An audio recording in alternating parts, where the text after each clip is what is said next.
dalam pertarungan, dalam rivalitas bernegara, relasi Islam dan negara, kita ini sebenarnya secara perlahan mulai ditepikan. Misal klaim bahwa bendera merah putih itu nenek moyang kami yang bikin, tanggal 17 Agustus itu istiqorohnya nenek moyang kami, Indonesia Raya itu ciptaan nenek moyang kami, dan kami-kami yang lain seperti itu akan kokoh kalau tidak ada dobrakan seperti dilakukan oleh Kiai Imaduddin, oleh Kiai Baidullah dalam bentuk buku ini. Jadi nah, keislaman pun maunya direbut oleh mereka. Jadi ini tantangan luar biasa itu. Jadi Kiai Ubed harus lebih bersemangat lagi untuk memperkaya spektrum dan lain-lain. Kalau sepanjang yang saya tahu bahwa hampir orang-orang pesantren, komunitas NU dan semacamnya, itu pola pikirnya adalah mindsetnya adalah mindset kitab kuning.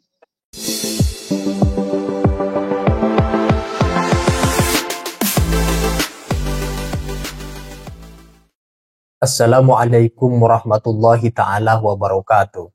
Dr. Soleh Basyari ketika mengomentari buku karangan Kiai Haji Ubaidillah tentang kitab kuning sebagai kekayaan lembaga pendidikan pesantren yang harus hal itu dilestarikan untuk menyokong pemahaman para santri dalam menjawab tantangan zamannya. Di samping itu, Dr. Soleh Basyari menyinggung peristiwa klaim-mengklaim kesejarahan bangsa Indonesia yang dilakukan oleh oknum-oknum yang tidak bertanggung jawab, yang mengaku juga berangkat dari tradisi pendidikan pesantren. Menurut Dr. Soleh, seharusnya persoalan-persoalan krusial beginian, orang yang mengaku lahir dari tradisi pesantren, tetapi suka mengklaim sejarah bangsa Indonesia, suka membelokkan sejarah-sejarah leluhur, ini harus mampu diperkecil ruangnya. Karena ketika sesama agamawan dari tradisi pendidikan pesantren melakukan pembelokan sejarah, mengklaim kesejarahan leluhur, padahal tidak memiliki rekam jejak di sana, ini akan mencederai kewibawaan pendidikan pesantren dengan kitab kuningnya. Dan Dr. Soleh Basyari ini sebenarnya menyinggung secara tidak langsung adanya oknum Ba'alawi yang itu juga berasal dari tradisi pendidikan pesantren, suka melakukan mengklaim pembelokan sejarah, mengklaim tentang kesejarahan bangsa Indonesia, dan ada oknum tertentu dari klan Ba'alawi yang melakukan pembelokan sejarah muassis Nahdlatul Ulama, bahkan organisasi Nahdlatul Ulama itu diklaim bagian daripada leluhur-leluhur mereka. Nah, untuk itu teman-teman mari kita simak komentar dari Dr. Soleh Basyari terhadap buku Kiai Haji Ubaidillah yang kemudian menyinggung sedikit tentang oknum yang tidak bertanggung jawab melakukan klaim-klaim kesejarahan bangsa Indonesia. Nah, untuk itu mari kita simak dalam video berikut ini. Ramadan Mubarak, Ramadan Karim. Amin, amin, amin. Pertama, saya terima kasih Ki Ubed, saya dikirimi buku langsung dari Rembang dan udah saya baca meski belum tuntas itu. Tetapi saya bisa membaca bahwa itu jangkar atau kerangka pemikiran lumayan utuh dari Kiai Ubaidillah Tamam ya. Di situ saya mencatat pertama adalah Kiai Ubed menulis tentang bahwa pesantren adalah benteng dari khazanah Turos. Kemudian yang kedua, pesantren adalah kawah Condro Dimuko atau tempat penempaan dari kader-kader yang penguasaan Turosnya nanti jadi cetak biru kepesantrenan. Kemudian yang lebih menarik, yang membedakan karya Kiai Ubed ini dengan karya-karya sejenis, karya-karya tentang pesantren, tentang kitab kuning adalah Kiai Ubed menyodorkan apa yang disebut dengan elemen-elemen pendukung. Ini luar biasa ini. Jadi ke benteng Turos, kemudian kawah Condro Dimuko, kalau tidak ada elemen pendukungnya juga benar Kiai Ubed itu tidak akan bermakna banyak sebenarnya. Nah, itu pertama. Kemudian kedua, ini sebenarnya tugas untuk Kiai Ubed dalam tanda kutip ya, bahwa buku semacam ini harus banyak dan harus diperkaya perspektifnya. Tadi menyebut ini adalah jangkar atau kerangka umum dari pemikiran Kiai Ubed.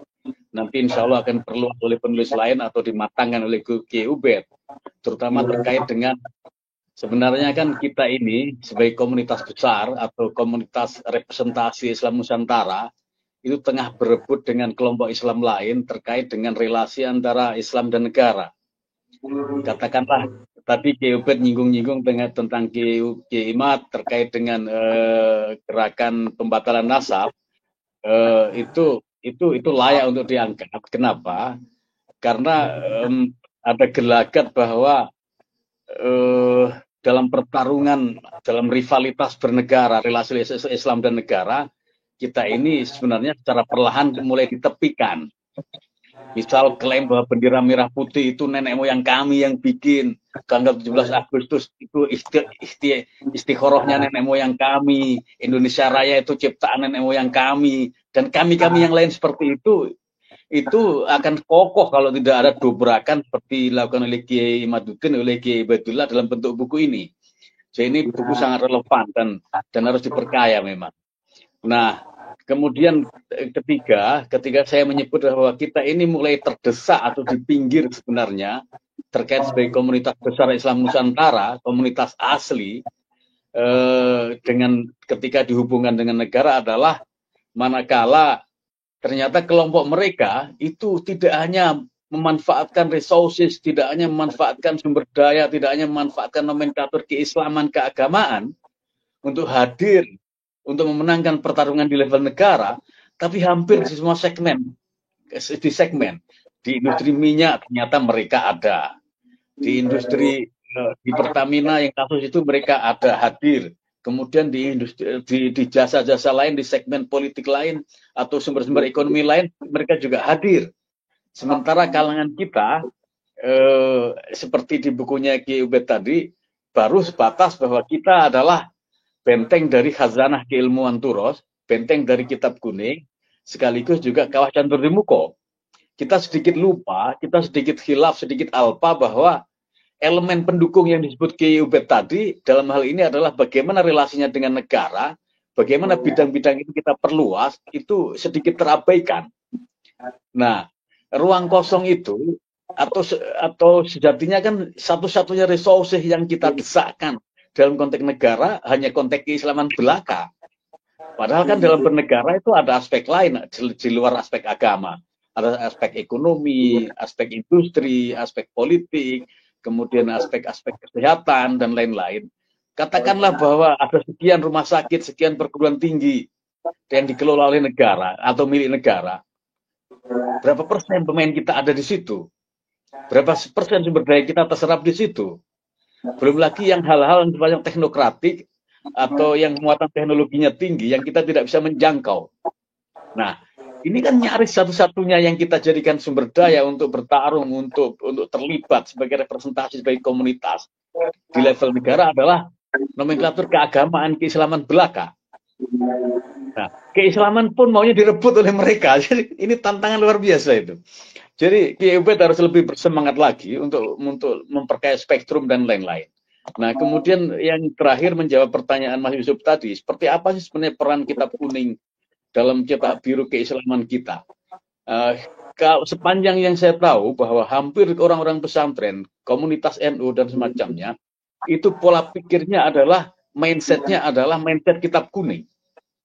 Jadi spektrum, perspektif, cara pandang, paradigma terkait kehidupan, terkait negara, terkait yang lain-lain, itu mikotnya, dasarnya, pijakannya adalah pola pikir kitab kuning. Ini luar biasa memang efek pengaruh kitab kuning ini bagi kita, bagi komunitas pesantren, bagi komunitas Nahdliyin. Dan itu nyaris sebagai sumber daya satu-satunya. Ini sebenarnya tidak begitu strategis kalau hanya satu bidang, kemudian kita kuat di situ, di bidang lain kita kosong. Kemudian lebih-lebih menjadi spektrum, menjadi perspektif, menjadi mindset. Jadi banyak sekali kitab-kitab yang kita kaji di pesantren, itu rata-rata sebenarnya kan tidak bicara soal komunitas. Itu lebih banyak bicara, kitab-kitab pesantren, kitab-kitab kuning itu lebih bicara kita sebagai individu. Kita sebagai subjek tunggal. Bukan sebagai representasi komunitas. Maka kalau kita bicara soal umat, kita bicara soal kelompok, kita bicara soal ini, kita pun yang tidak banyak membantu. Sangat individualis sekali. Misal tentang yang kemarin saya sodorkan ke Mas Yusuf untuk dibaca kitab Hikam misalnya. Itu kan relasi sangat intim antara individu, antara person dengan Tuhan. Dan tidak ada orang lain. Apalagi komunitas, apalagi negara. Nah, kemudian di kitab-kitab sejenis, itu juga tidak banyak beda. Kitab-kitab fikih misalnya, yang tadi banyak disebut oleh Kiai Ubed, madhab fikih, madhab teologi, madhab kalam, dan semacamnya, relatif semuanya itu adalah bicara soal manusia sebagai individu, bukan manusia sebagai komunitas, bukan manusia sebagai bangsa. Jadi apa? Kita tertinggal jauh dalam konteks ini dibanding dengan komunitas-komunitas lain. Makanya kan kemudian kalau tidak ada NU, tidak ada PKB, ya kita ini seperti ayam kehilangan induk. Kita tidak bisa diwakili, tidak bisa terrepresentasi ketika hadir di negara itu lewat bendera mana, lewat pintu mana, mikotnya dari mana. Nah, makanya sebenarnya kan ini harus mulai kita pikirkan, dan alhamdulillah Ki Ubed telah membuka cakrawala itu, membuka wacana itu ketika menyebut dalam bukunya adalah elemen pendukung. Selama ini orang-orang pesantren, kiai-kiai, orang-orang NU hanya bicara dua hal yang disebut di buku Ki Ubed itu. Bicara soal pesantren sebagai benteng dari khazanah keilmuan turos, kemudian bicara sebagai kawah Condro Timuko. Sementara elemen pendukung, kemudian institusi lain, suprastruktur, infrastruktur itu tidak dipikirkan.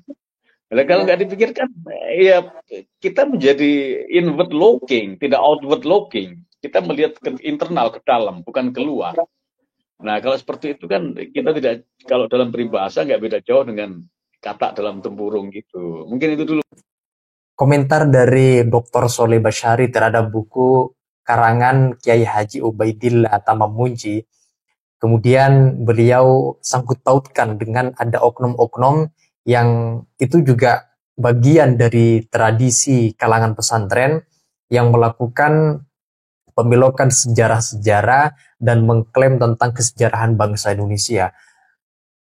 Para pemirsa sudah mengetahui semua siapa kira-kira yang selama ini melakukan pembelokan sejarah NU, melakukan klaim-klaim kesejarahan bangsa Indonesia. Maka pendidikan pesantren itu tidak hanya menjadi pelestari dari hazanah kitab kuning atau kitab turoth, tetapi juga mencoba harus melihat lebih luas lagi terhadap sebuah kenyataan faktual, peristiwa-peristiwa di tengah-tengah masyarakat yang itu berkaitan dengan negara. Ketika orang yang mengaku sebagai lahir dari kalangan pesantren, ini seharusnya mampu menunjukkan sikap-sikap yang itu tidak mencederai kewibawaan pesantren.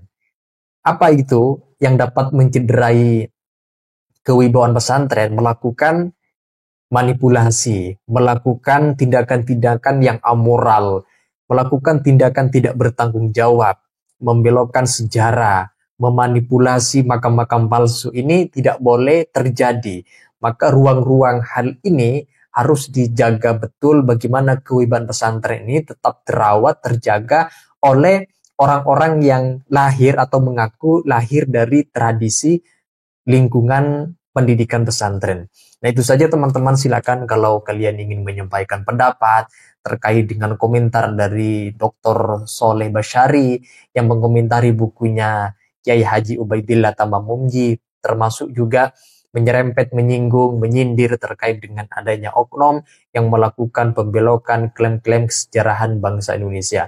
Nah, silakan tulis pendapat kalian di dalam komentar sana.